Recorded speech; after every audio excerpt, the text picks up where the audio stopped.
अरबी ज़बान की ग्रामर का असूल है, अगर नकरा की निस्बत मारफा की तरफ हो जाए तो वो नकरा नकरा नहीं रहता बल्कि मारफा बन जाता है। अब मस्जिद के अंदर लगने वाली ईंट है, मस्जिद के फर्श पे लगने वाली ईंट है, एक ही भट्ठे के अंदर ईंटें बनाई गई। एक ईंट थी जो मस्जिद के अंदर लगा दी गई, दूसरी ईंट थी जो गली मोहल्ले के अंदर लगा दी गई। अब देखें कि मस्जिद के अंदर लगने वाली ईंट को ये अज़मत और मकान मिला कि मस्जिद की ईंट पर, मस्जिद के फर्श पर लगी हुई ईंट पर कोई जूते पहन कर नहीं आ सकता, और जो गली मोहल्ले के अंदर लगी हुई ईंट है उसके अंदर हर कोई दंदनाता फिर रहा है। फिर ना ख्याल किया जा रहा है पाँव पर गंदगी है, ना ख्याल किया जा रहा है पाँव पर निजासत है।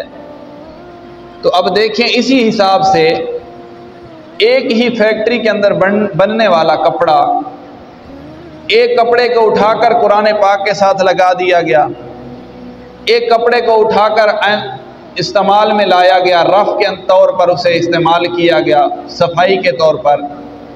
अब एक कपड़ा वो है कि जिसे रोज़ाना चूमा जा रहा है, एक कपड़ा वो है जिसे रोज़ाना गंदगी पर मारा जा रहा है। वजह क्या है कि वो एक कपड़ा जिसे चूमा जा रहा है उसकी निस्बत कुरान पाक के साथ हुई। अब जो भी कुरान पाक पढ़ने का इरादा करता है वो पहले चूमता है तो उसका चूमना पहले गिलाफ पर आता है, क्योंकि उसकी निस्बत किस चीज़ के साथ हो गई है? कुरान के साथ हो गई है।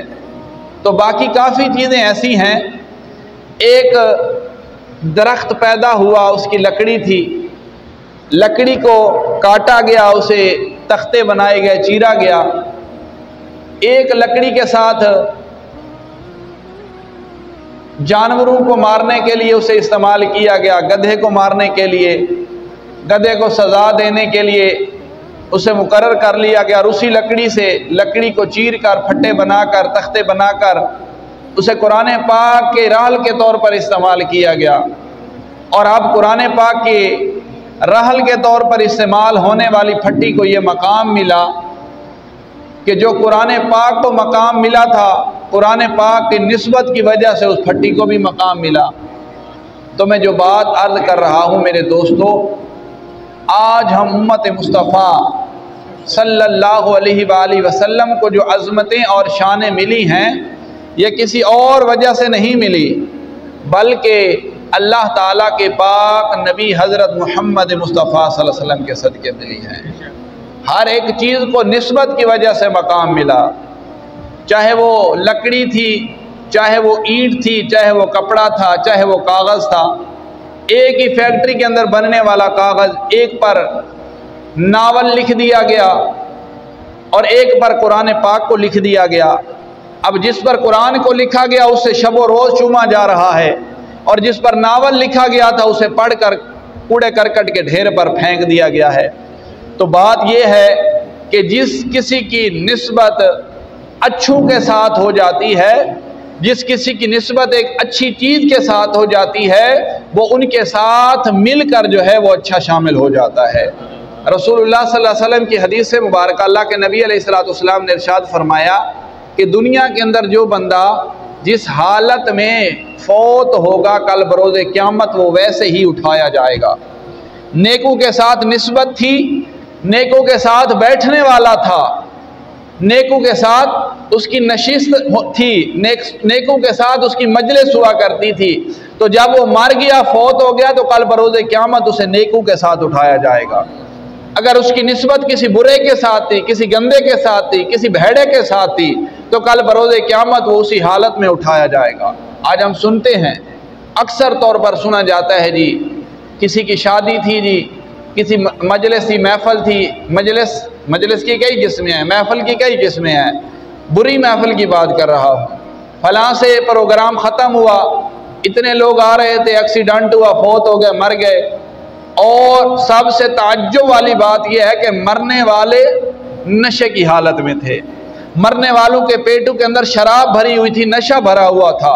तो मैं ये पूछना चाहता हूँ कि जो मर गया है जो फौत हो गया, अल्लाह के नबी की हदीस मुबारक के तहत अल्लाह के नबी ने फरमाया दुनिया के अंदर जो बंदा फौत होगा, जिस हिसाब में फौत होगा, कल बरोज़े क़यामत उसे वैसे ही उठाया जाएगा।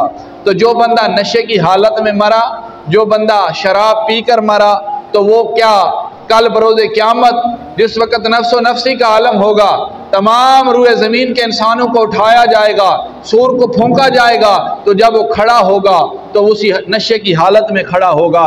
तो फिर वो कैसे इस चीज़ का दावा कर सकता है, फिर वो कैसे इस चीज़ का ख्वाहिशमंद हो सकता है कि कल बरोज़े क़यामत जब मैं कब्र से उठूँ तो मुझे मुस्तफ़ा करीम की ज़ियारत नसीब हो। क्या अल्लाह के नबी अलैहिस्सलाम उसकी तरफ चेहरा करेंगे? कभी भी नहीं करेंगे। चेहरा उसी की तरफ होगा जो कामिल ईमान वाला होगा, कामिल मोमिन होगा। रसूलुल्लाह सल्लल्लाहु अलैहि वसल्लम के ग़ुलामों हज़रत इब्राहीम अलैहिस्सलाम के बारे में आता है कि अल्लाह के नबी हज़रत इब्राहीम अलैहिस्सलाम ने अल्लाह ताला के मुकर्रब फरिश्ते हज़रत इज़राइल अलैहिस्सलाम की बारगाह में अर्ज़ की कि इज़राइल, तू मोमिन की भी रूह को कब्ज़ करता है, काफिर की रूह को भी कब्ज़ करता है, ये बता क्या मोमिन की रूह और काफिर की रूह को कब्ज़ करने के अंदर फ़र्क होता है? तो उसने जवाब दिया, बेशक, जब मैं काफिर की रूह कब्ज़ करता हूँ तो मेरी हायत और शक्ल और सूरत और तरह की होती है, जब मैं मोमिन की रूह को कब्ज़ करता हूँ तो मेरी शक्ल और सूरत हयात और तरह की होती है। ख्वाहिश जाहिर की कि मैं आप क्या देखना चाहता हूँ। आप हज़रत इज़राइल अलैहिस्सलाम ने फरमाया कि ए अल्लाह के पैगंबर, तू मुझे नहीं देख सकता। इसरार किया, फरमाया कि मुंह को दूसरी तरफ फेरो। जब दूसरी तरफ फेरा, असली हालत में हज़रत इज़राइल अलैहिस्सलाम जिसके साथ काफिरों की रूह कब्ज़ करते उस हालत में आए, तो आप अल्लाह के पैगंबर देखते रह गए। इस कदर खौफनाक चेहरा था, मुंह से आग निकल रही थी, अजीब सी सूरत हाल थी, और फिर वहीं पर गश खाकर गिर पड़े। जब होश आया, देखा कि फिर वही अल्लाह के मुकर्रब फरिश्ते अपनी हालत असल के अंदर हैं।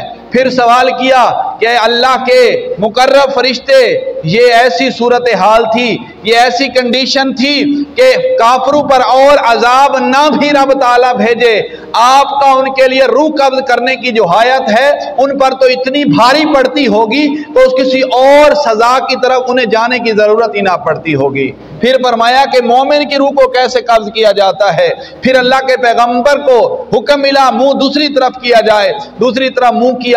फिर एक ऐसी नूरानियत खूबसूरत शक्ल सूरत के साथ अल्लाह के मुकर्रब फरिश्ते सामने हुए, अल्लाह के पैगंबर देखते रह गए, फिर आप देखते रह गए, और फिर फरमाया कि सुबहान अल्लाह, मोमिन की रूह कब्ज़ करते वक्त, मुसलमान की रूह कब्ज़ करते वक्त कैसी खूबसूरत शक्ल होती है कि इंसान उस शक्ल को देखता रहता है और रब ताला की तरफ से उसकी रूह को कब्ज़ कर लिया जाता है। अल्लाह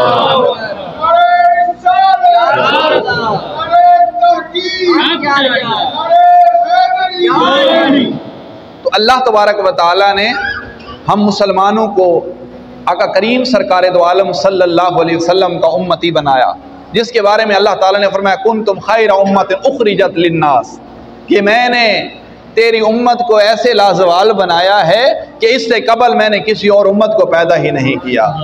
अल्लाह ताला ने पाक नबी अलैहिस्सलाम की उम्मत को बेमिसलो बेमिसाल पैदा फरमाया, भेजा, और अल्लाह ताला ने अपने पैगंबर हज़रत मोहम्मद मुस्तफ़ा सल्लल्लाहु अलैहि वसल्लम को भी बेमिसलो बेमिसाल पैदा फरमाया है, जिसकी मिसाल और कुछ नहीं मिलती। तो अल्लाह ताला ने अपने पाक नबी के वलियों को आका करीम सरकार दो आलम सल्लल्लाहु अलैहि वसल्लम के उम्मत के वलियों को भी बेमिसलो बेमिसाल पैदा फरमाया। ऐसे और किसी उम्मत में वली पैदा नहीं हुए जिनके बारे में आया अला इन्ना औलिया अल्लाहि ला खौफुन अलैहिम वला हुम यहज़नून।